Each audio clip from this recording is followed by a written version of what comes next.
Right. Good evening, everyone, and thanks so much for joining us all this evening for another Restless event with our partners, My Menopause Centre. And this evening, we're going to be looking at demystifying HRT. But before I hand over to Helen, who'll chair this evening's event, I wanted to remind you of a couple of points. You can post questions and thoughts in the chat function at the bottom of your screens, and feel free to post throughout the presentation. There'll also be time for questions at the end. We're running the event for approximately an hour, and it will be recorded and it'll be mailed to everyone who has registered for it very shortly after the event finishes. So I'd like to hand over now to our panel chair, Helen Normoyle, who is co-founder of My Menopause Centre. Over to you, Helen. Aideen, thanks very much, and good evening, everyone. It's brilliant to be with you all again.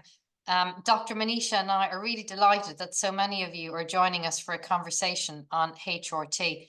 And I know that many of you have registered for the event, but will be catching up later. Now, as many of you will know, HRT can be life-changing for menopausal women. And for most, the benefits will far outweigh any risks. But over the years, unfortunately, the media has often focused on the risks. And so from the myths about HRT continue to abound. It can be really hard to separate facts from fiction. And knowledge is empowering. That's our motto at My Menopause Centre. And that's why it's so great to be able to tap into Manisha's breadth and depth of expertise on all things HRT and menopause. Dr. Manisha is a brilliant consultant in sexual and reproductive health and community gynecology, and we're really honoured to have her work with us at My Menopause Centre.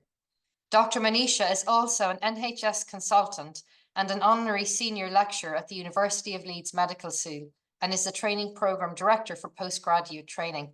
And in the last few days, it was announced that she was elected to the position of Vice President of Clinical Quality at the Faculty of Sexual and Reproductive Healthcare.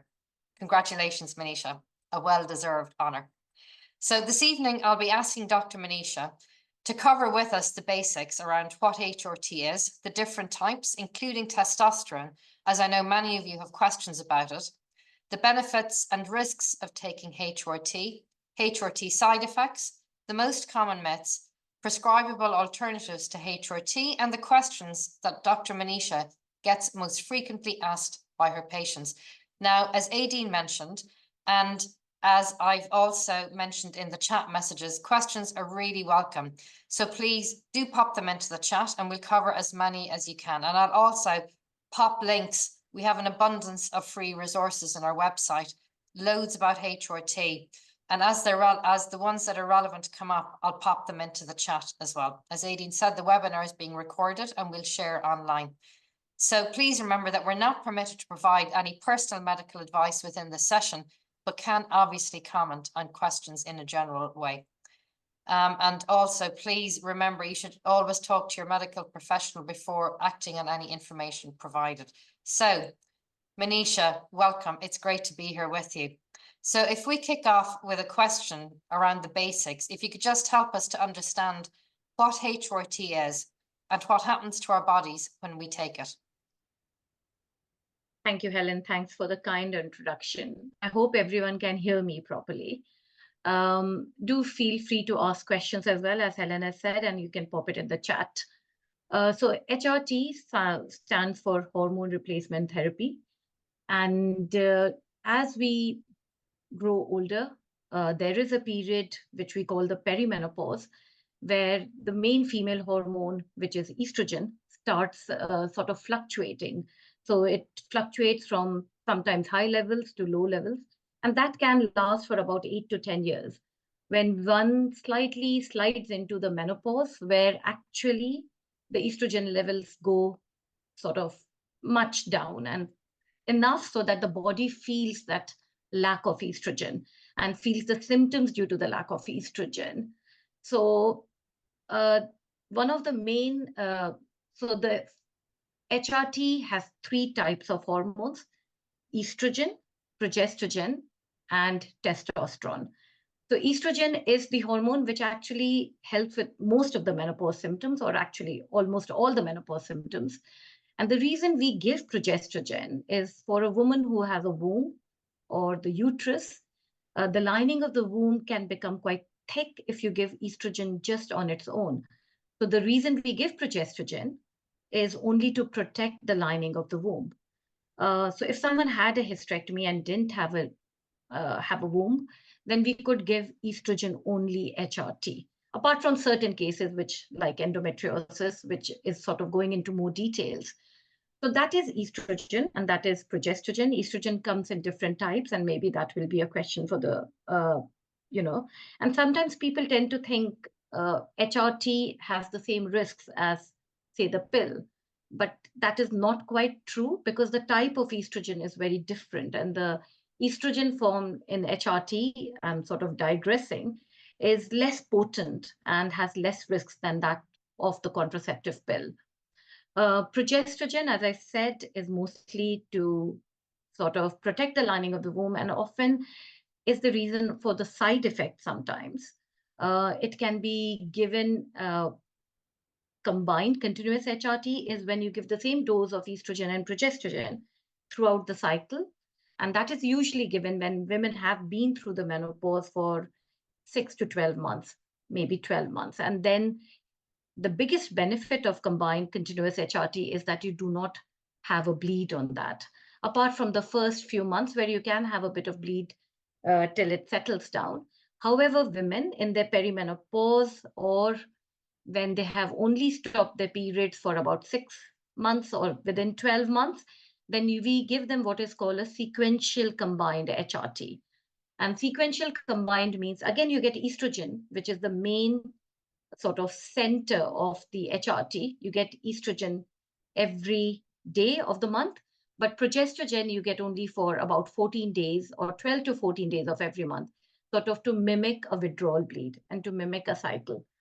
I can see that there are a couple of questions which maybe I'll take before I go to testosterone. So let me just go into the chat. Yes. So the first question is, I wonder if it is possible to get nausea periodically while hormones are adjusting. I've changed dose down a milligram and I've been doing it slowly, but sometimes can still feel wobbly. Been on HRT gel only as no womb. So yes, you can initially get nausea, and sometimes it does take time to settle.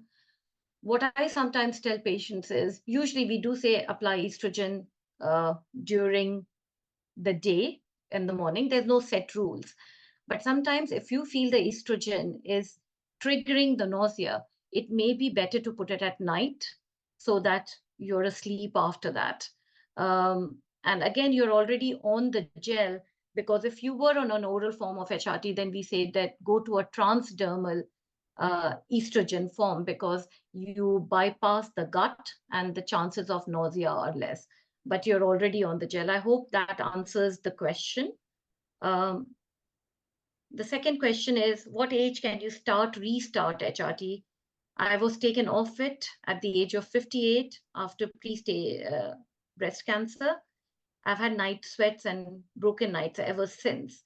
I can't continue like this. Can I restart at the age of 73? And there is a question. There is physical intent, so VIOSA. So is it that you've had breast cancer is what I need to ask. But actually, I'll just answer the question about the age. First, there were, about few years ago, people were very het up on age and thinking that every woman needs to sort of stop HRT once they hit the age of 60. However, that is just arbitrary and there's no set age when we should come off HRT. It is very much dependent on the symptoms control and the quality of life maintenance. And of course, with HRT, we always say not one size fits all. We have to tailor according to the patient's needs, the family history, the medical history, the side effects, the previous risks with HRT. Breast cancer is completely different. And I would say it is definitely one-to-one consultation. It is definitely with a specialist that you need a consultation. we often would take the oncologist into your oncologist or another patient's oncologist, their views, and so breast cancer is different. Breast and high risk of breast cancer, which is another question which I may come to. But I would say 73 and absolutely no risk. What I truly believe, though, is that we should manage symptoms with the lowest possible dose of HRT. At a certain age, after we treat transdermal estrogen as the first line, just because the risks associated with transdermal estrogen is less. And certainly at an older age, definitely it should be transdermal rather than oral estrogen. Could you restart HRT at the age of 73? Again, I'm not accounting for breast cancer because it says pre-stage breast cancer. But if you are traumatized by the symptoms of HRT, if your quality of life is really poor, I would stay. And again, I will come back to it is personalized care. So it's very difficult to give on a platform like this. But yes, I would be happy maybe to start on a really minimal dose of transdermal HRT. And Vioza definitely has a role, and especially when estrogen or general HRT is contraindicated, and it's particularly useful for hot flushes and night sweats. However, to remember, studies have not been done on patients with breast cancer. So that has to still be taken with consideration and discussion with a past history of breast cancer. It has to be taken into discussion with the oncologist and with specialist care. Okay, so I'll go to the third, and very kindly, Helen has also put a link about when to first expect to start HRT. There's a question about what is the difference between HRT gel and patches. So both are transdermal forms of HRT. A bit of it is patient choice. Some women, gel you have to apply daily. So some women don't like the daily application. They're used to patches because they've used it as a contraceptive. And so patches are usually changed twice weekly. Sometimes with patches, you can have sort of skin reactions. So that is one of the sort of side effects. They both come with estradiol, and with patches, you have continuous patches. So you have patches where you have estrogen and progesterone both within the same patch.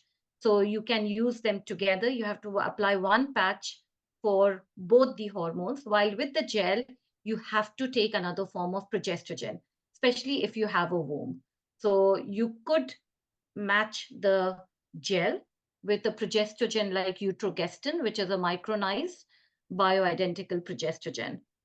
And I hope that answers that question. And again, Manisha, Helen, I wonder if we come back to some of the questions in yes, a few minutes, because I know you were they were really relevant to your overview of estrogen and progesterone. I wonder if it's worth having a quick overview of testosterone, and then maybe yes, coming back to the way the different hormones are applied, because we've got the gel, we've got the patches, we've got rings, yeah, everything, and maybe talk about a quick chat about vaginal estrogens. And then we can, because it's brilliant, it's fantastic. Everyone's got so many questions in this as we anticipated, and maybe we can group them in. But because I know you've got lots of really interesting things to share with us around the benefits of taking HRT, and then we'll go into some of the side effects. And there's a lot of questions in here on side effects that maybe we could take then. you're right, because a lot of the questions hopefully will get answered as we talk about. So coming to testosterone, again, it has become really gained popularity. As some of you may know, it is not licensed in UK yet. So we use it, but it is really supported by National Institute of Clinical Excellence by their guideline on menopause. and they support the use of testosterone in women.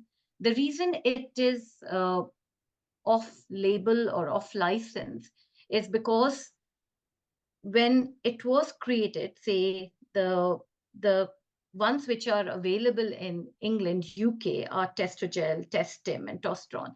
They were made for men. In women, it is used in much lower doses, and because the studies were not done for women, it is not licensed for women that way. However, there is, I will go to the different types. There is what we use by private prescription in UK is a testosterone cream, which is 1% testosterone cream, which is called Androfem, which was actually manufactured and made for women in Australia. But because it comes from Australia, it is only by a private prescription. So testosterone, which comes with, it comes again as a gel or as a cream. Cream, Androfem, I've already described. I'll mention a bit about something like Testogel, which again, some GPs are happy to prescribe on NHS. Some are, some aren't. I'll just mention a bit about the price as well. Androfem, because it comes from abroad, it's about £93, and that is enough to take you through 3 months, 3.5 months. It comes in 50 mils. The benefit, NICE endorses the benefits of testosterone for sort of loss of sexual desire, loss of libido. And however, there are some studies to show that it also helps with cognitive functions. It also helps with exhaustion, severe muscle aches and pains, just tiredness. It has other indicators. The thing which we use testosterone, it's one of the, before we start testosterone, one is we like a woman to be on estrogen and progesterone HRT, because we feel if you go directly to testosterone, which may help with other symptoms as well, like, as I said, body aches and pains, exhaustion, tiredness, but it comes from the same group of chemicals in the body, which is a steroid. And if the body is lacking in estrogen and you give only testosterone, then the testosterone in the body gets converted to estrogen, which is sort of starving of estrogen. So we like to give estrogen and progesterone first and then move to testosterone. Before we start testosterone, we like to do a baseline testosterone level test. It's not to say that it has to be a certain level before to warrant treatment, or it has to be below a certain level to warrant treatment. We just like to know what the best baseline testosterone levels are. If the levels are too high, even before we start therapy, then that is leads to a reason why we need to investigate someone further. But normally, it is just to give us a baseline and before we commence treatment. So again, one of the myths is that your testosterone has to be really low to go on testosterone therapy. Your testosterone can be normal, in the normal range expected for a woman. But you may still warrant therapy based on your symptoms. So we do a baseline, and then we do need to follow up to see how the body reacts to, and to make sure that you do not suffer from side effects. Moving on from testosterone to vaginal estrogen, I really can't stress enough of the benefits of vaginal estrogen, especially when you compare it to the side effects or the risks associated. The risk associated with vaginal estrogen is almost nil. And that is one of the reasons why it is available now over the counter. It comes in the name of Gina. And it is really easy to use. It's a really low dose. One of the commoner ones we use comes as a estradiol pessary. I have one to show you. So it comes with an applicator. And if you see, the tablet is really, it looks like a sweetener. It is so tiny that it's hard to show it to you. And we start with the doses. It can be even a cream, which comes in different names, estriol cream. And it is usually both the tablets and the cream, pessaries, are taken once daily, last thing before you go to bed, because we want it to give the full time for it to get absorbed, for 14 nights, and then to reduce it to twice weekly. So it helps with a lot of genitourinary symptoms. So what people don't correlate is that apart from the obvious symptoms of menopause, which is hot flushes, night sweats, tiredness, anxiety, menopause can be associated with quite sort of vaginal symptoms like vaginal dryness, painful sex, urinary urgency, urinary frequency, getting up at night to pass water, and just giving vaginal estrogen, which I have said before is very safe. It can be life changing.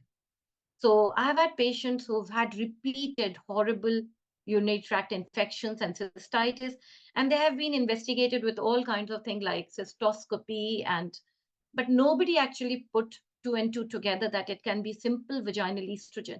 So women may not have, sometimes women just show localized symptoms, which is vaginal symptoms, will may not even present with hot flushes and night sweat.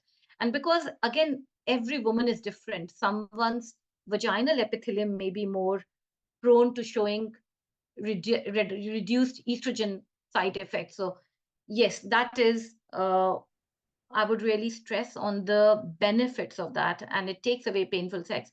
And if for some reason, women of breast cancer, they're so wary of estrogen, and I can understand that.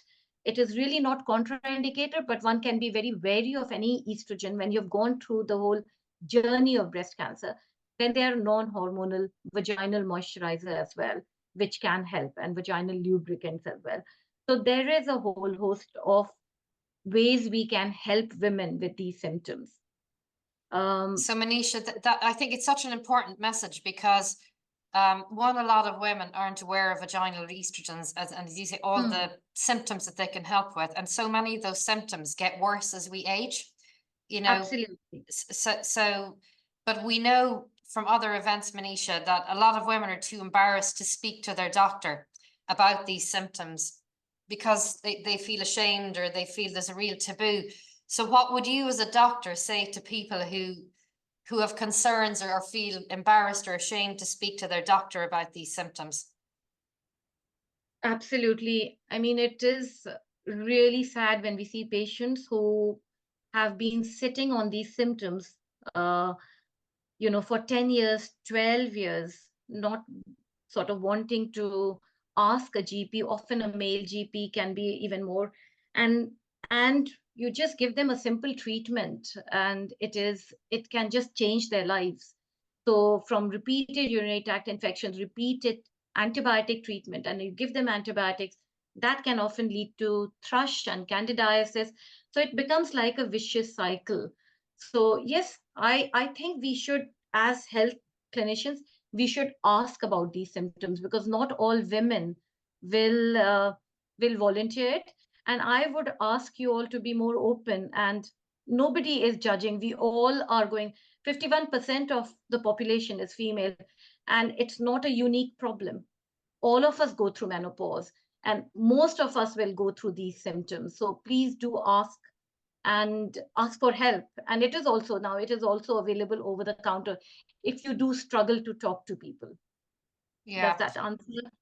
Yeah, it does. And I know what a lot of women don't realize is you can take vaginal estrogens along with your regular HRT too. It's not an either or, is it? One or the other. Yeah.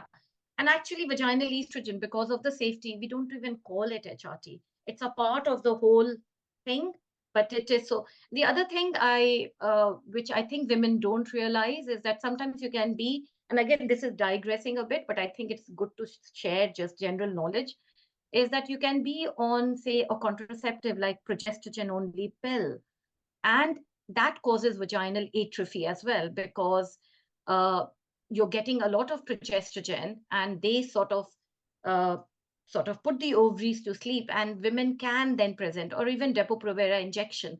And again, that kind of vaginal symptom is also easily treated with vaginal estrogen. So often I will see these patients in my contraceptive clinic, young girls who have been on Depo for a long time and are having painful sex.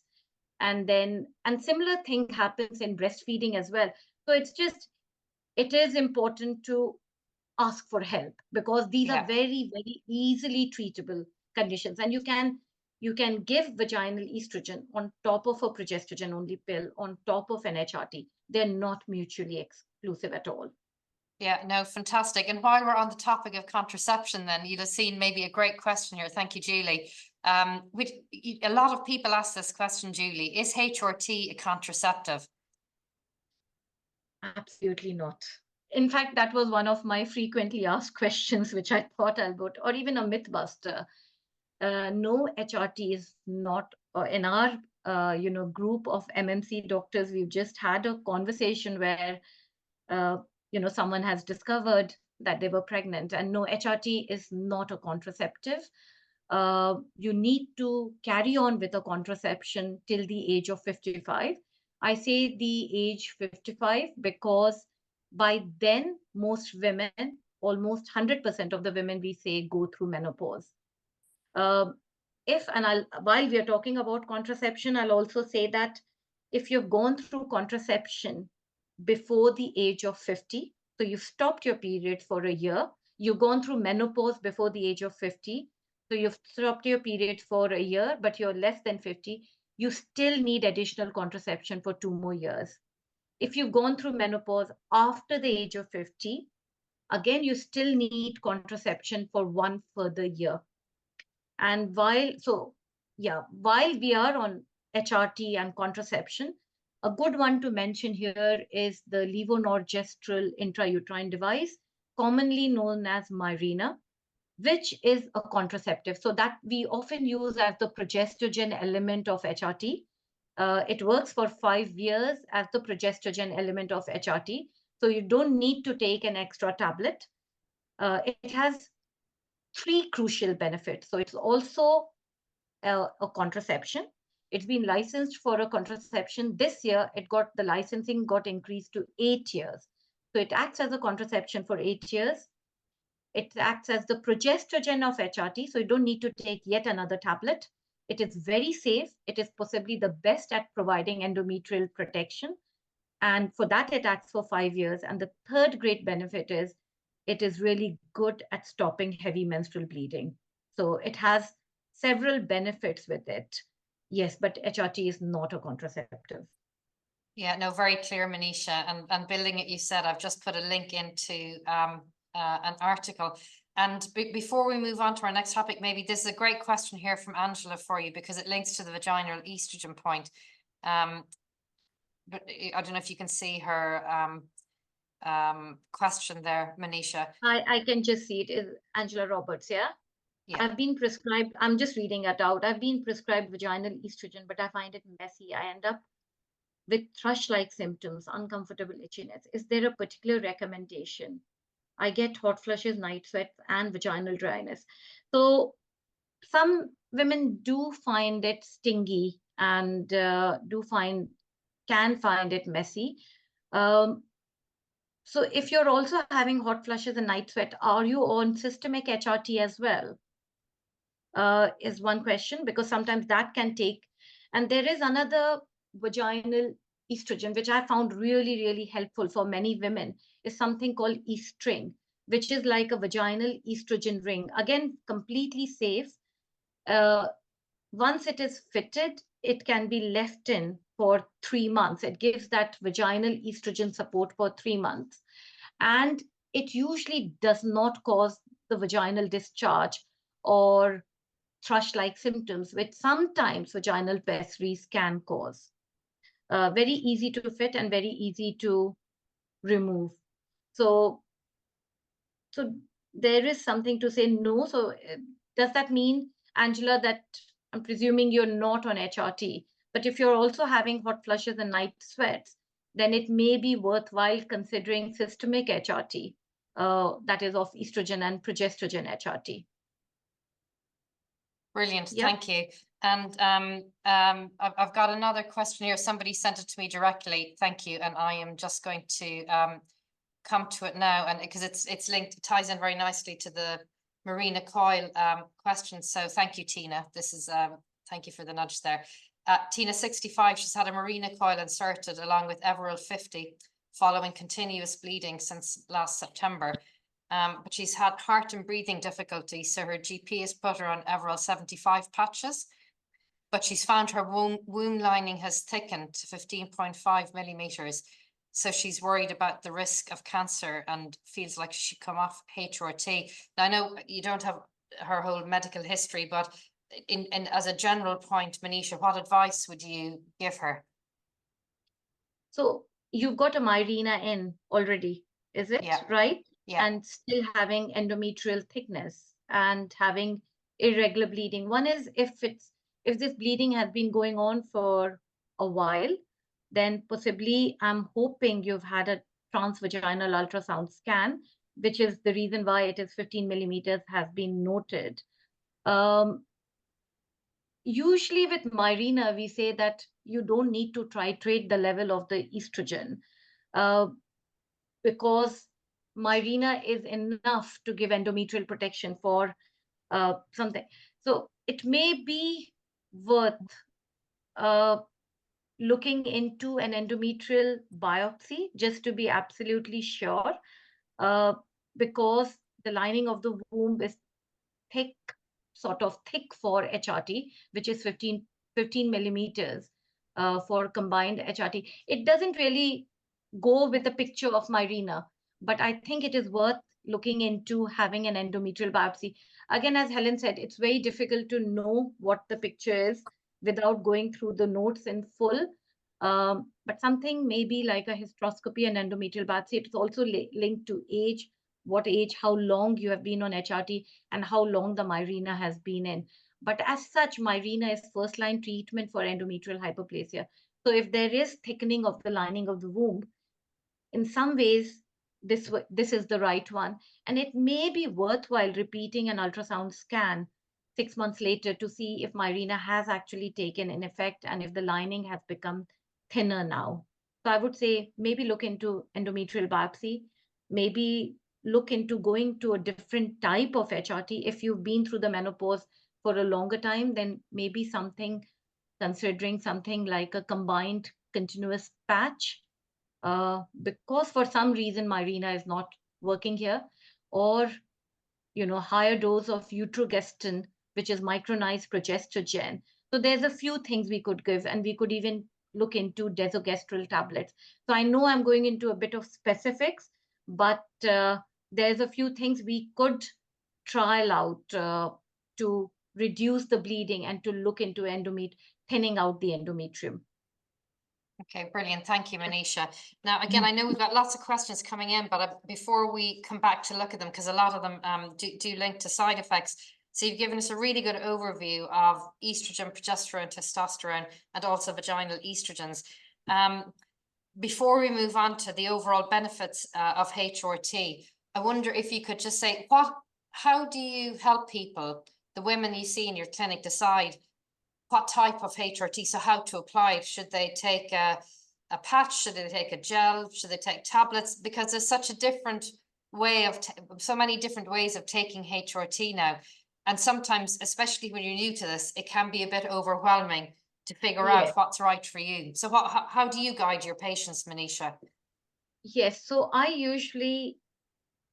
do start, I must say, with transdermal HRT just because the safety profile is just that bit more better.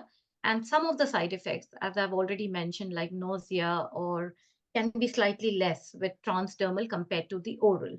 So transdermal, I tend to tell the patients about all the transdermal types of HRT, so which I'll show. So this is the gel. So it can come in different names, but it is a gel form of HRT. And it comes, what we call is a measured dose. So if you do once, so it comes in one measured dose. The benefit is that it doesn't have a color, it doesn't have a smell, and it dries very quickly. It has to be applied to a clean, dry skin. And we tend to start with the lowest dose, which is 1 pump daily, and it is applied to the inner thighs. So, and if the patient doesn't get any side effects, which could be like headache or bloatedness or breast pain, then we would happily move to 2 pumps daily, which is again low moderate dose.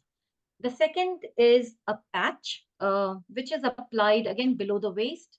As I said, patch can come estrogen only, or it can come estrogen with progesterone. Most of the patches are applied twice a week, and it is for the set 2 days of the week. So it comes in different doses. It comes in 25 micrograms, 50, 75, and 100 micrograms. Some women prefer the patch because they've used the patch before, either with a contraception, or they don't like to have the responsibility of putting something daily. So they would rather have a patch which they can change twice weekly.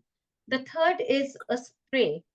Again, it has become popular, and that's what it looks like. One of the commoner names is Lenzetto, and you apply it on the forearm. So I think that's very easy. Even if when you have put your clothes on and you forget that, oh, you had to apply your patch and you have to, or you had to apply your gel and you've already put your trouser on. I think Lenzetto is easy because it's so easy to access the forearm, and it can go, again, no smell, no color, and it dries really quickly. With the gel, I think one of the questions asked, and I would cover it anyway, is that one pump you can, it comes as a blob. So you have to apply it like a thin film on the inner thigh. You don't rub it in. We said not to rub it in, but to apply a thin film so that you make it easier for it to absorb. You would obviously not just put it like a blob. It takes about 2 to 3 minutes to absorb. I usually say the best time to apply it is after a shower, after you've dried yourself, and it should be on a clean, dry skin, not a moisturized skin. So I give them the options, and sometimes patients want to be directed. And so I will say, how would you feel about a gel? And it is on patient choice, and it is our job to give them all the options to discuss they all are pretty good. And of course, the tablets. The benefit of the tablet is if someone is low risk, there's no risk of, say, migraine or blood pressure. I think the bleeding problem sometimes can be less with the tablet form. So we've come to a point where we think only of transdermal estrogen and transdermal HRT, but let's not forget the tablet form, especially if someone presents with unpredictable bleeding constantly on the transdermal form. That's one place I feel where oral, something like, I shouldn't take names, but something which comes to mind is Femistin Conti. It's got dydrogestin, again, a micronized progestogen, but taken in the oral form with an oral estrogen, which is again estradiol. It's quite good to control bleeding problems. So there is a place for oral HRT as well. It is cheap as well. Oral HRT is cheaper. And all these forms should be prescribed by your GP too. So yeah, so all these products and all the products we prescribe in my menopause center, they're notwithstanding testosterone, they're available on the NHS, and notwithstanding Veozo, which is still only available privately. So before we move on to the next set of questions, a relevant one to the Lenzetto spray that you showed, does that contain only estrogen, or does it contain estrogen and progesterone? I should have said both the estrogel and Lenzetto, they have estrogen only. So you have to give a progestogen, which I've already mentioned, utrogestin. It is getting more and more popular because it is micronized progestogen. And I know one of the fears and one of the frequently asked questions is the risk of breast cancer. It's possibly the lowest with a micronized progestogen. So that's why it gained popularity.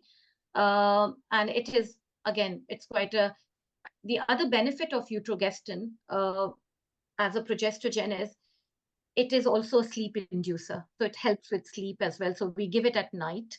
So it helps with sleep.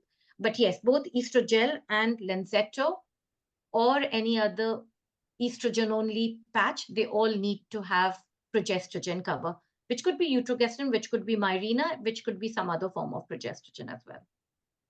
Brilliant. Thank you, Manisha. Now, a lot of people wonder when they're starting HRT, how long it will take before they see the benefit? Yes, and again, it varies, but we would say give it 3 months or so, at least, Sometimes it takes a bit longer.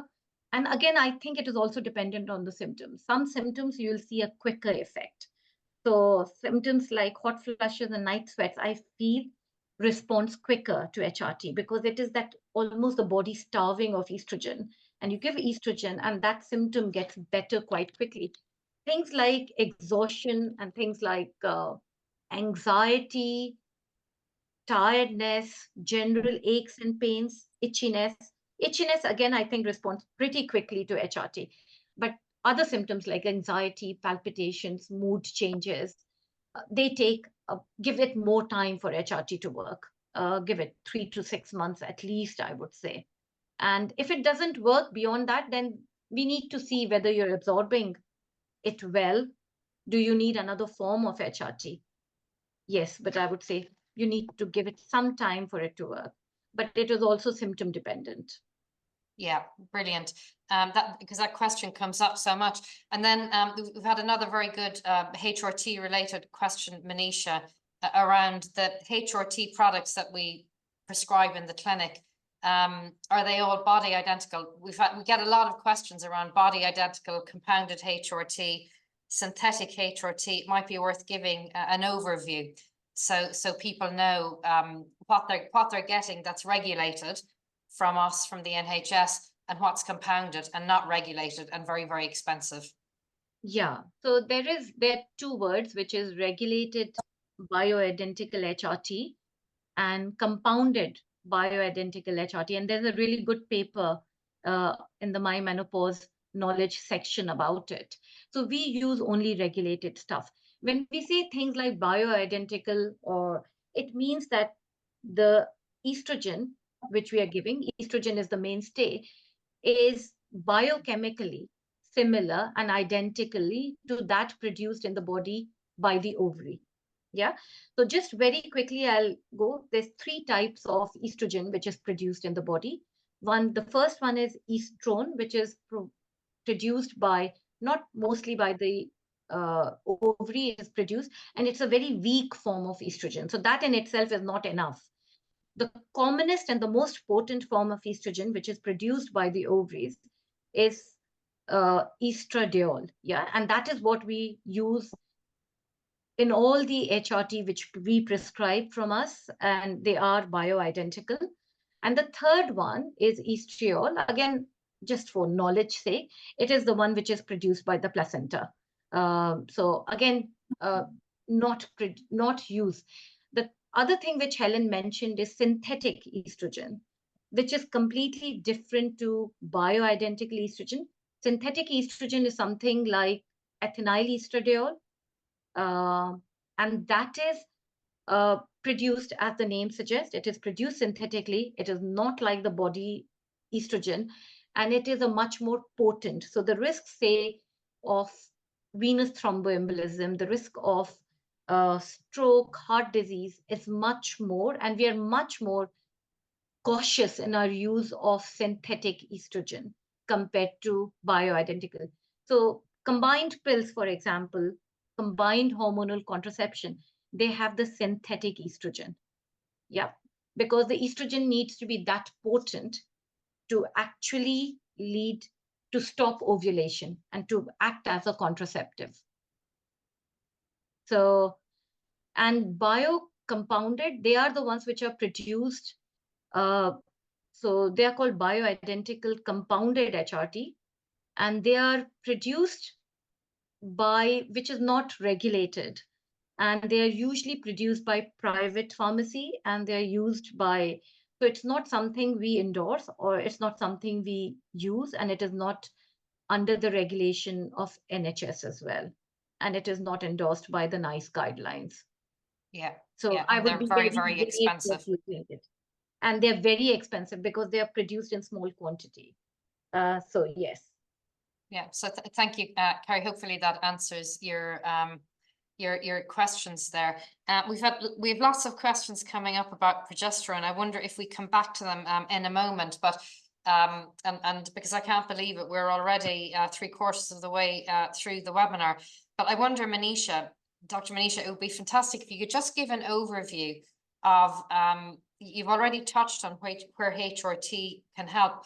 We've had a brilliant question in here from someone who's had an early menopause, so they're 42, and they want to know if HRT can help them with some of the long-term consequences around osteoporosis and heart disease. So I wonder if it's worth talking about early menopause and a premature menopause, so a menopause under the age of 40, and the importance of taking HRT.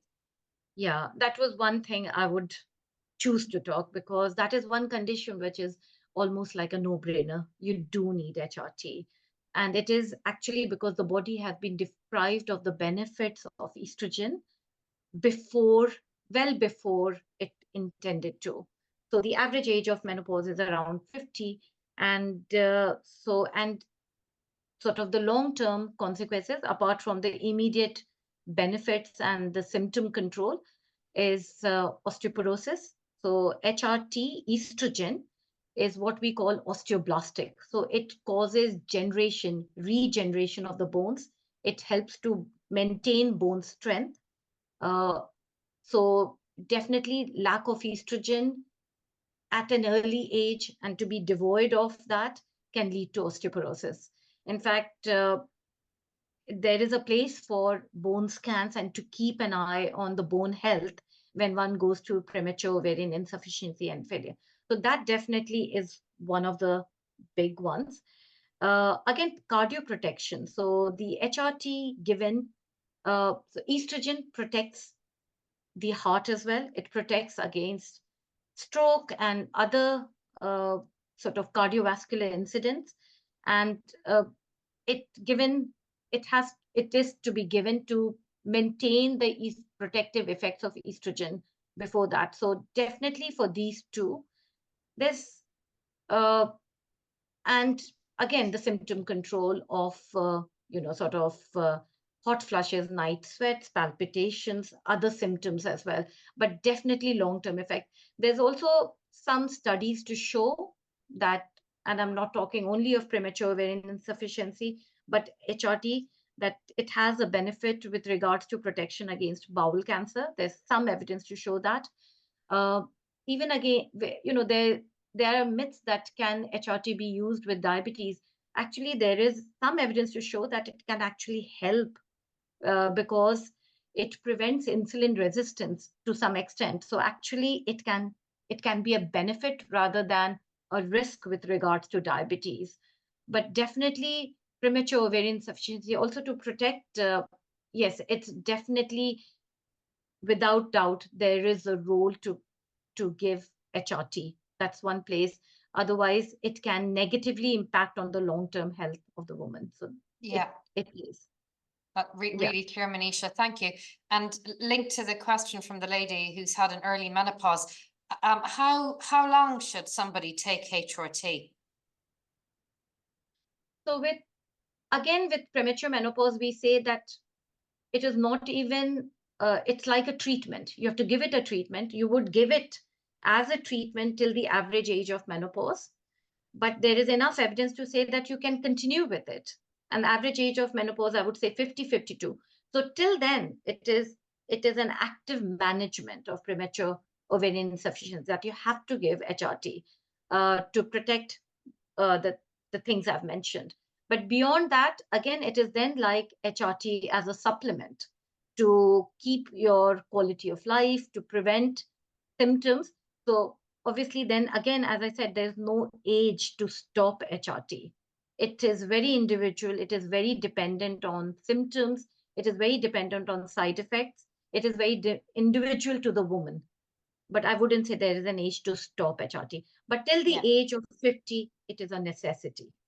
Yeah, really clear. And then it's down to how you're feeling and what your symptoms are and have a conversation with your doctor. Yeah. Yes, absolutely. Yeah. Manisha, I'm just going to run through all the questions. I'm starting at the top of the chat and we've answered several of them already. There's a question here from another Helen. Thank you. She's wondering if it's normal to be unable to tolerate body identical progesterone. She's tried estrogen and others, but has had terrible headaches and nausea. She's now on Demetrium, but she's worried that because it's synthetic and she's on estrogen, she's wondering if she should try again or persevere with body identical progesterone. And she's wondering what risks she's carrying. So we are talking about symptoms of headache, bloatedness is what is mentioned. Yes. Unfortunately, we do see it, and that's why, but we do need to give, I think the minimum is 10 to 12 days every month if you are on sequential HRT. And again, I would say, let's not forget Mirena, something like the Mirena, which the risks of these symptoms of bloatedness, headaches is less, I think, with Mirena compared to oral forms of uh, micronized progesterone. And did we say that you're on which progesterone are you currently taking? Helen, what was the name which was given? Demetrium. Dimitrium. I think it is dydrogesterone. So, and that is not helping as well. Yeah. That's still causing the symptoms. Yes, I would say, I mean, the other thing would be to try, and you may have already done it, but to try completely something different like the patches and see if that helps. Sometimes it is just playing around with the options. It doesn't sound very scientific, but that's sometimes what it comes down to, that try this, because sometimes I would not like to tell that, sort of you have to live with the symptoms because you're having side effects. I think it's my duty to try all the possible situations where I can get rid of your side effects, but give you symptom control of menopause. So I would say it could be trying the patches, continuous combined patches. Sometimes that's really helpful. Even maybe if nothing works, looking into oral form of HRT and maybe taking it at night so that you bypass it. Um, and it is out of license, but you could try vaginal utrogestin, vaginal micronized progesterone, because again, it is bypassing the gut, so it may take away nausea and maybe even bloatedness. It is out of license, but it is very much used. Again, as I said, out of license because it was not created as an HRT progesterone, but it is worth remembering that. Yeah, brilliant. Thank you. I'm sure that advice will have helped lots of other people as well. A great question here from a lady on the call with us this evening who's 64. She has a history of osteoporosis, hypertension, but controlled. And she's wondering if she can have HRT. Yes, yes. The short answer is definitely yes. As long as we keep an eye on your blood pressure, as long as we keep an eye on. There's also supplements of calcium and vitamin D which should be taken. And again, it's not exclusive that if you're on HRT you can't. There is a lot of benefit of calcium, vitamin D, and magnesium now. There's more and more evidence, and HRT, because estrogen can do what others can't. Yeah, so estrogen will regenerate bone, will help with HR, with help with your bone health. So yes, even at the age of 64, slowly, and you don't need a lot of estrogen to protect your bones. 25 microgram, which is a low dose estrogen, which we call as a low dose, is enough to protect the bones. Brilliant advice, Manisha. And linked to that, we have a question here, which ties in very nicely around how much vitamin D should a woman take when she's on HRT? Again, the vitamin D supplement dose is no different to when you're not an HRT. So just over the counter, unless you have been diagnosed with vitamin D insufficiency when it needs to be treated. Otherwise, the normal supplement dose over the counter, it's no different. It's not that your dose of vitamin D has to be less when you're on HRT or it has to be more. It is just over the counter dose of vitamin D. So whatever. Very clear. Yeah, that's very clear, Manisha. Thank you. And I think we've been so sun deprived here in this country, haven't we? We could all probably do with Yeah, I say it is an epidemic, vitamin D deficiency. I think if we all are tested, most of us will be vitamin D deficient. And actually, you need a lot of sun exposure to actually replenish your vitamin D. So my general advice to patients is that calcium, vitamin D should be your friends. And that is irrespective of HRT. And the other thing I always tell patients, it's impossible to remember to do everything every day, but as long as you take your vitamin D supplement 3 to 4 times a week, you're ticking the box. But it is. And the other thing I would say, not only bone health, the feeling of well-being, the feeling of the aches and pains going, all those things are with vitamin D. It's not just the invisible. effect on bones. It is other things as well. So vitamin D, I would definitely resonate with that. Okay, key It message doesn't to take take the out for place of everybody. estrogen. Yeah, Yeah. no, that is fantastic. Now, we've had a few people ask this question. Again, these are brilliant questions. Thank you. When you're taking HRT, how will you actually know that you've been through menopause? So in other words, you're postmenopausal as opposed to perimenopausal. Yes, you won't. Yeah, especially that is the short. And is it important to know when you have? Not really. We tend not to do blood tests. We tend to go by symptoms. Perimenopause can be very long. So sometimes you've just directly gone from combined contraception to HRT. Again, we don't know. We wouldn't know when you've gone through uh, the actual menopause. And we don't think, unless it is premature menopause, where it is really important to make a diagnosis, because I've said it is treatment rather than just, supplement or replacing the estrogen. Uh, we don't think it is really important to know. Your symptom is what tells us whether we need to treat you or not. Yeah, and that's the key thing, isn't it? Managing your symptoms, because that's what impacts Yeah. our health and our quality Quality of life. Yeah. Yeah. So one question here around taking HRT with a family history of breast cancer, and I'll turn it into a general question. Manisha, this lady has a family history of breast cancer, so her doctor, her GP, is very reluctant to prescribe HRT for her. He wants her to do some genetic testing. She's not sure she wants to get genetic testing done, but the genetic testing team have told her that even if she tested positive, she could still take HRT. So what advice would you give her to help her kind of make a determination as to what's best for her? Should she speak to a specialist? Absolutely. I think it sounds like there is concerns and there has been mixed messages. So I think a specialist opinion is definitely needed, just to put your mind at rest. And sort of, I've repeated several times that it is tailored and individual, because unfortunately the lifetime risk of breast cancer is 1 in 8. So it is really, really common. And one of the myths is that, does HRT cause breast cancer? It's one of the really common confusing, because breast cancer, because of how sort of unfortunately common it is, it does induce anxiety in a lot of women.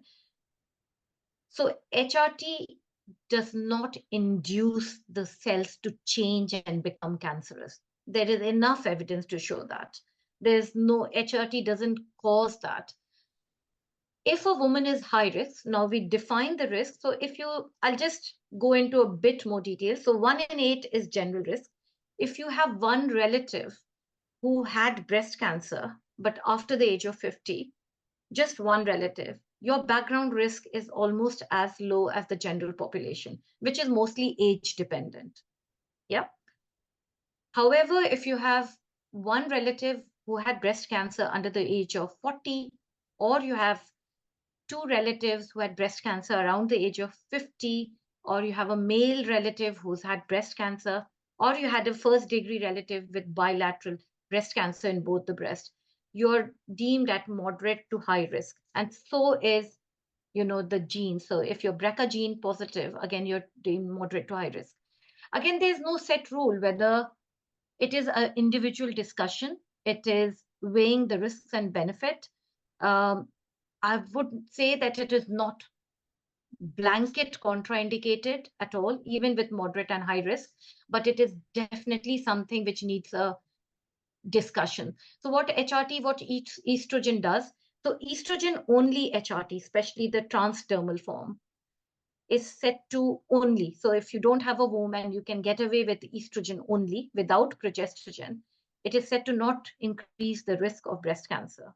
While estrogen plus progesterone can increase the risk of breast cancer, very mildly so, but the risk reduce or come back to the original background risk over time once you stop HRT.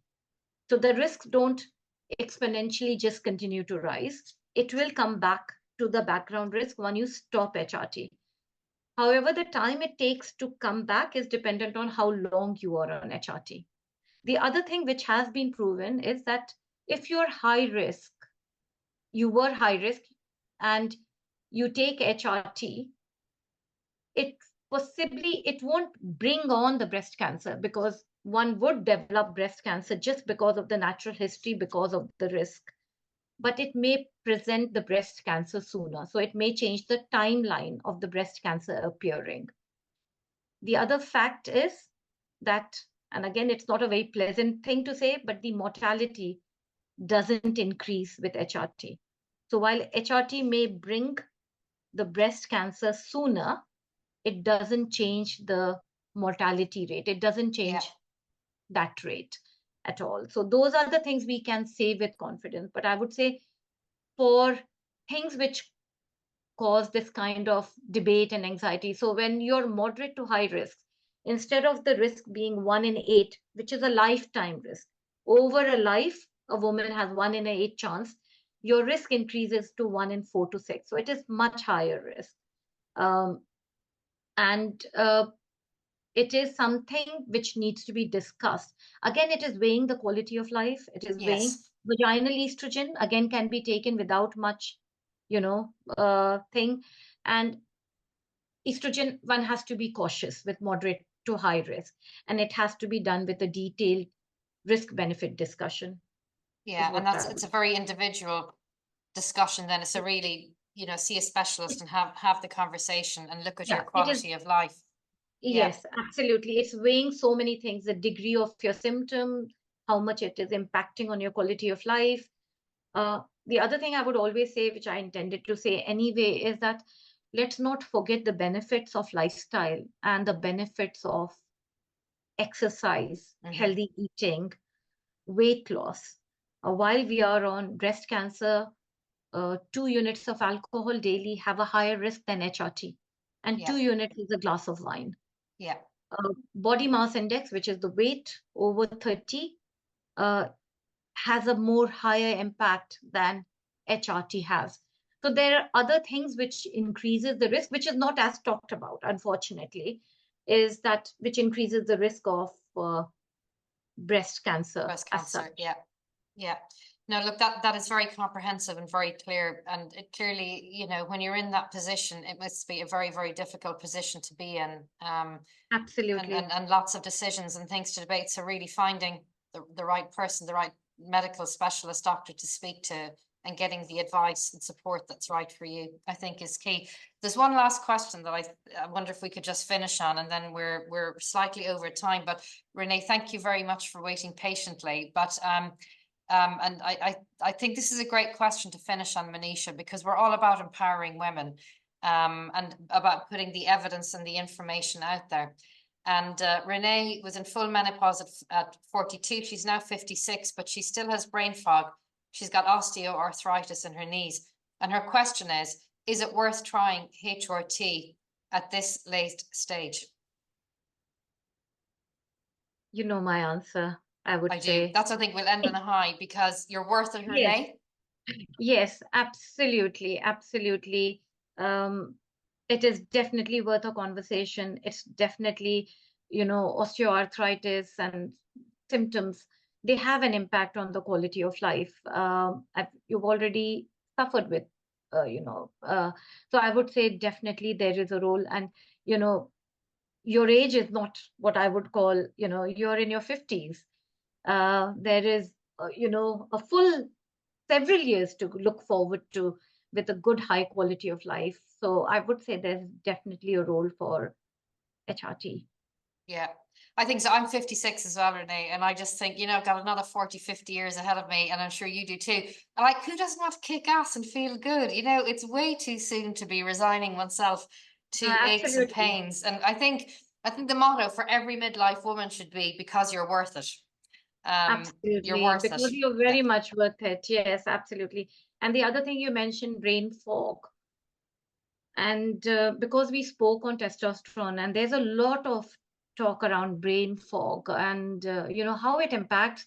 I mean, unfortunately for women, it all happens together. We are in a busy state with children and, aging parents and sort of holding high jobs, responsible jobs. So brain fog, again, there is some evidence, and some women have found testosterone also to be very useful for that particular symptom. Again, I would put the disclaimer, it is out of license.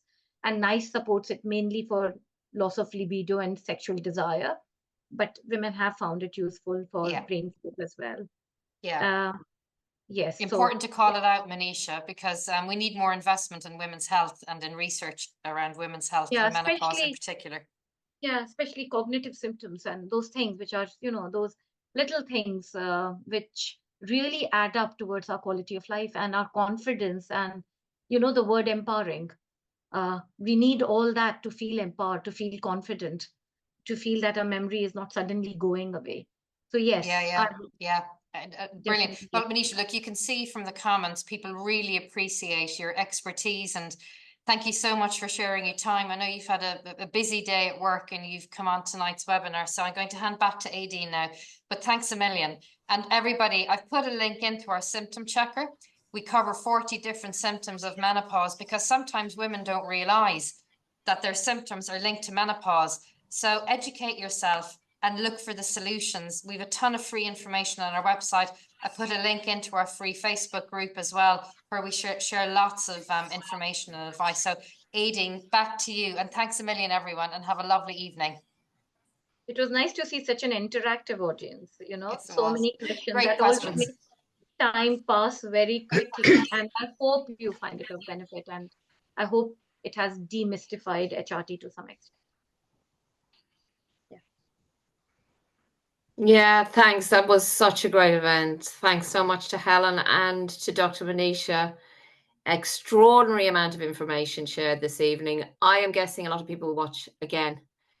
So thank you so much. And thanks to everyone for joining and for all the amazing questions that you all asked. If you want further information, I know Helen has shared some links with you. But do feel free to also contact my Menopause Centre at hello@mymenopausecentre.com. After the event, as I said before, you'll get a link so you can watch it again or share it with friends. So yeah, thank you again and good night, everyone, and enjoy the rest of your evenings. Night. Thank you. Bye. Thank you. Thank Bye-bye. you. Thanks, everyone.